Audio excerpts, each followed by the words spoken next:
got a question about concentration or attention.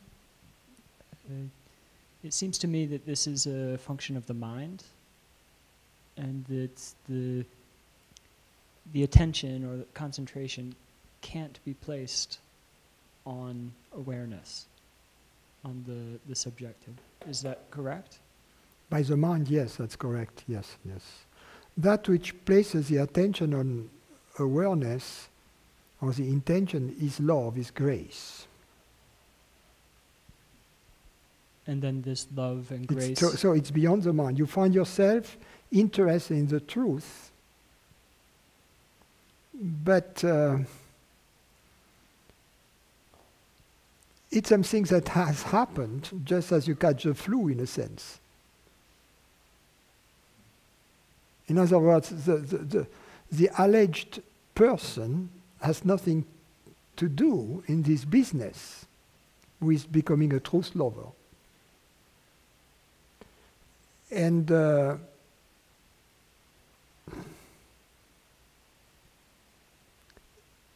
this concentration on our true nature, or this zooming in onto our true nature, corresponds to a zooming out of the body, the senses, and the mind. So it corresponds to a decrease in interest for everything created, for everything which is phenomenal. And it's a shift of the desire, in fact. And the desire is the engine, so it could be said it's a shift of energy, of the direction of our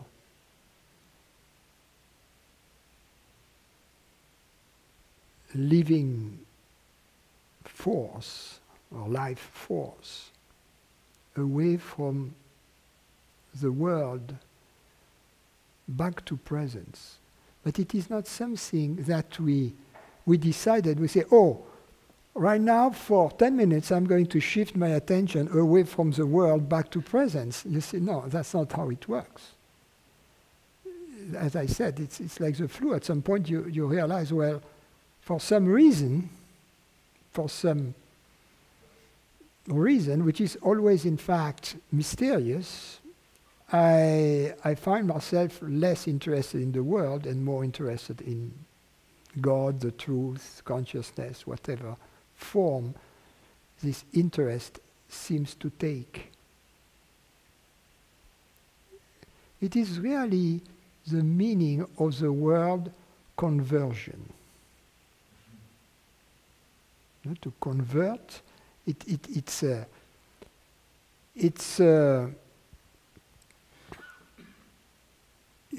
means con, together, and vert, to shift, so it's a shift of the direction, and at the same time a convergence of the energies. So that's the meaning of conversion.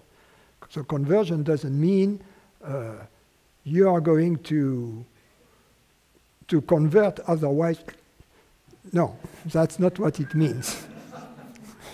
That's not. Or to send people to do proselytism all over the world, with white shirts. No.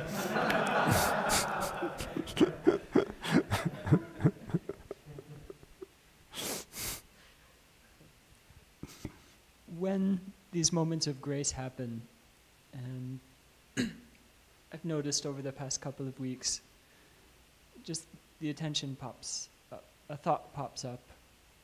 Ah, yes. And the mind will then, mostly out of curiosity and out of interest in that, will turn towards, where did that come from?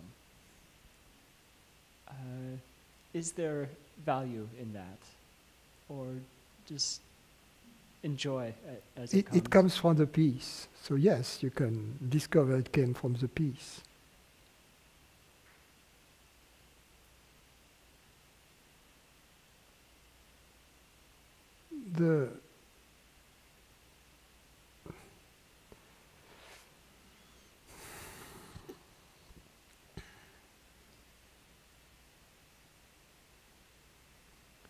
There is an initiation or an initial moment of this conversion, an initial moment of grace, which is in fact the true meaning of initiation. To initiate means to start something. So there is a starting point. That is in fact a glimpse of our true nature. That is, and that's the true meaning of initiation. Again, it's not the rites and everything that is done in various religions or traditions. No. That's exoteric initiation. Esoteric initiation is its first recognition.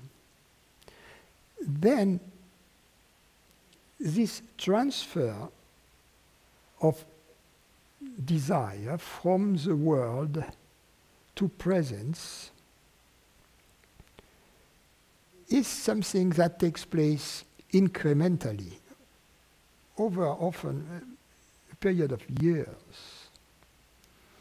And we can somehow facilitate the process. We can, of course, yes,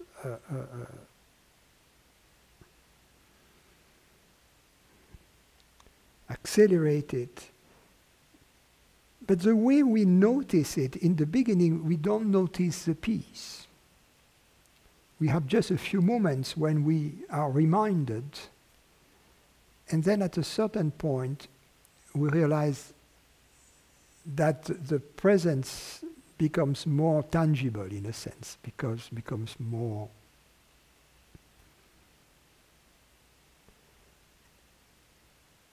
in my case, I was feeling it very intensely when I was with my teacher in his presence, and less intensely when I was on my own.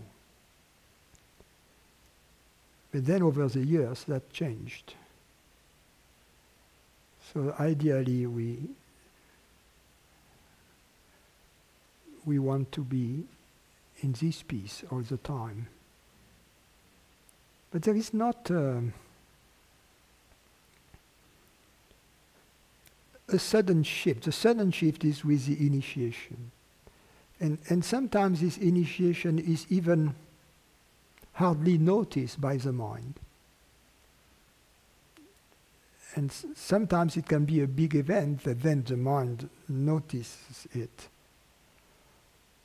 Or the initiation may have taken place, and then down the road at some point, a big event takes place also that gets noticed by the mind, and that is believed to be the initiation, whereas the initiation had taken place earlier on.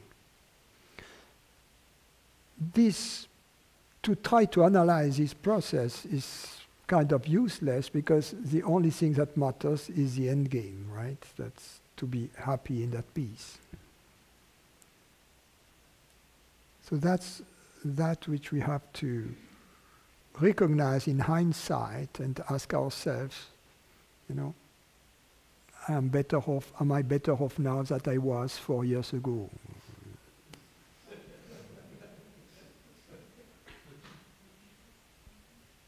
The question comes out of a very real desire to employ the mind in service of this. Yes. And so the use of the mind is about belief systems. If by mind we mean what I call the intellect, which is the rational aspect, to the use of reason, you know, and the use of reason enables us to liberate ourselves from all kinds of belief systems we were attached to, of all kinds, and to become kind of indifferent to those, and see that they have only a very relative value, that they don't have absolute value.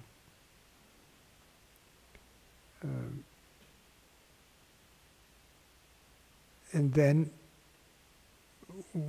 the investigation of the body and of the resistances there is important. So that's a way to facilitate the process. And finally, to live the truth in our lives. And that's by far the most important. We have to think the truth, we have to feel the truth, we have to live the truth. To think the truth is important. And to think the truth, what it means, is not that much, although in the beginning it corresponds to thinking about the truth. But later on, to think the truth means not to think the untruth.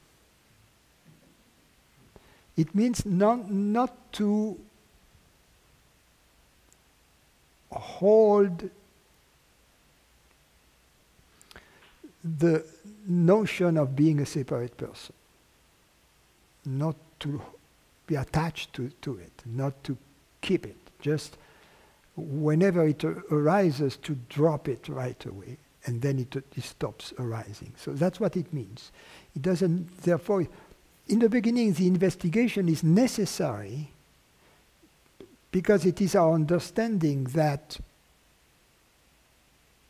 that it fundamentally eradicates this belief to be a separate consciousness. But once we are very open to this possibility, then all that it takes is to stop thinking along the old lines of thought. To stop thinking along the line of being a separate person. And then in the same, and then we become more aware of the feelings in the background, in the closet, so to speak, that were triggering this personal type of thought. And again, we allow for this feeling. We don't want to kill those feelings, but we want to look straight at them, so that we see them for what they are, bodily sensations. And then they are not telling us any longer, you are separate. They are simply a sensation that appears in something which is limitless. That's what I could call to feel according to the truth. It means not to feel the untruth being to be separate. And what it means every time I feel that I am separate, to look at this feeling straight. So that then you realize it's just a bodily sensation that doesn't tell me anything regarding the question whether I am limited or not, separate or not as consciousness. And finally, to act according to the truth means same thing. To stop acting according to the untruth. Just to stop the actions that are rooted in the belief to be a separate person. To pause before you take such an action, to become acutely aware, to discriminate between the actions that are natural, normal, like having a good time, or filling up the tank of your car, paying your taxes, whatever. All these actions are part of life, they are natural. You see what I mean? Taxes, I'm not sure, but...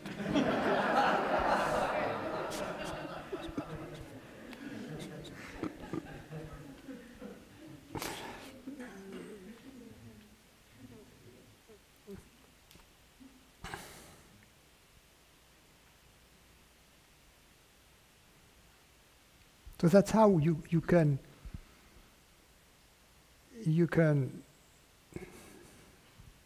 support, if you will, the peace. And the more you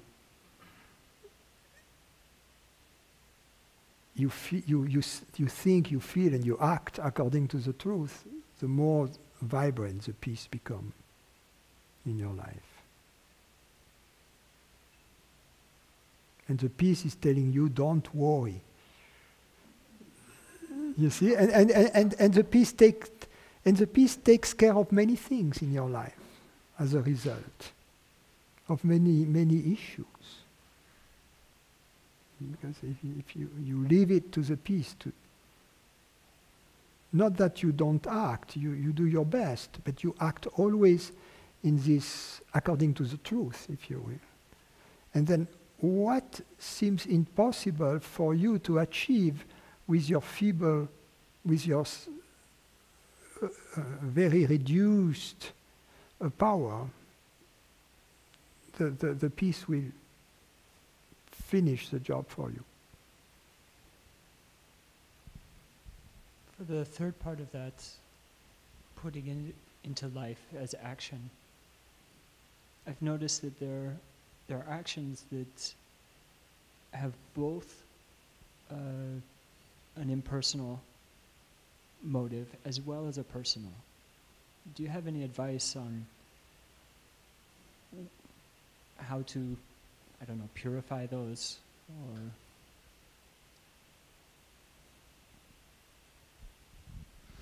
or?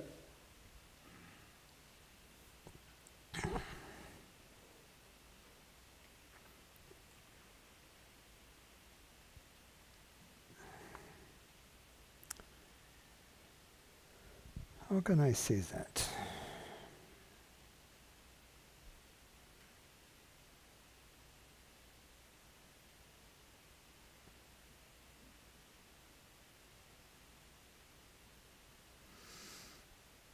What matters is not what the rationale for an action seems to be, but what it is. Now, there are only two possibilities. Either consciousness is personal or it isn't. Therefore, if the rationale for one action is that consciousness is personal, the rationale cannot be that consciousness is impersonal. And conversely. Are you following me? I understand. I don't see how it... that doesn't seem to be how I experience the motives.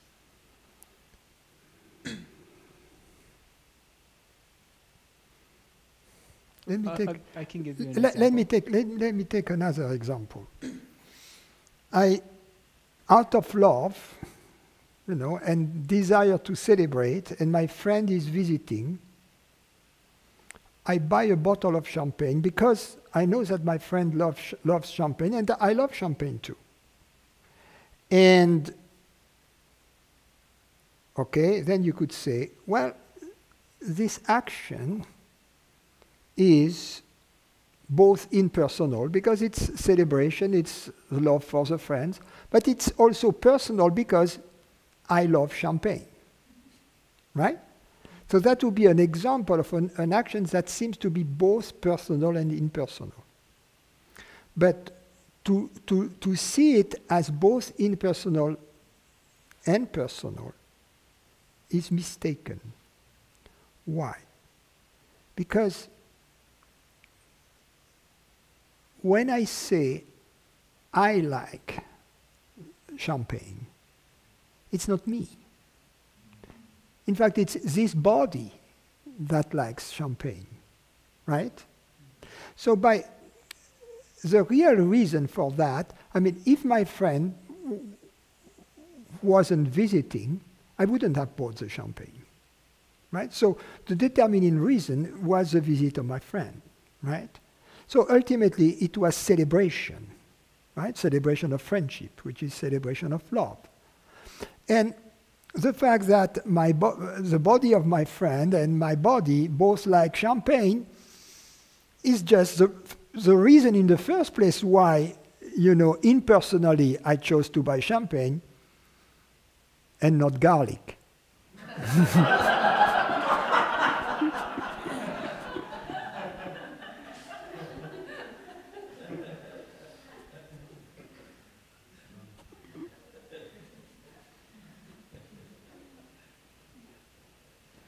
So I think if you, so that which was confusing in the example I just gave between personal and impersonal is that there are two levels. There is the level of the body, and it's perfect. If the body is happy, why not?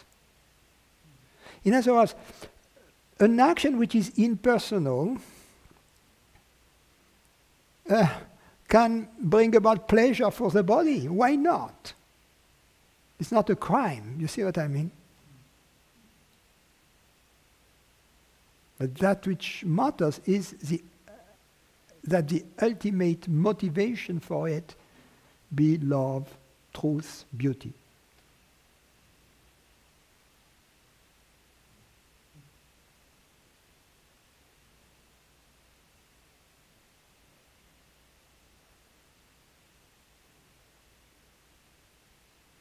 And in this regard, even if you eliminate the friend, if you are on your own, and you are going to cook dinner, and you are going to the grocery store to choose what you are going to eat, well, it's not a personal action that you want to feed this body well with a proper type of food and a food that the body enjoys. You see what I mean? It's not personal. Because you are the manager of your body, and you are the good manager of it. And you want your body is like your child, in a sense. You want the body to be happy. You are the only one who is involved in this decision, so why not? You see what I mean?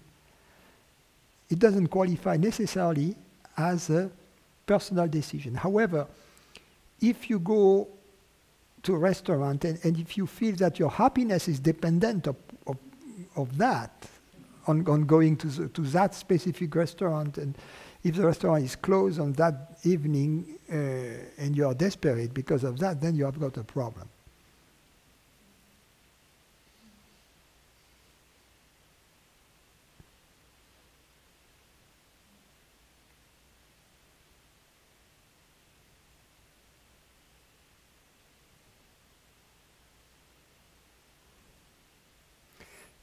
In religious terms, they have a beautiful saying. They say, it is the intention that sanctifies the action.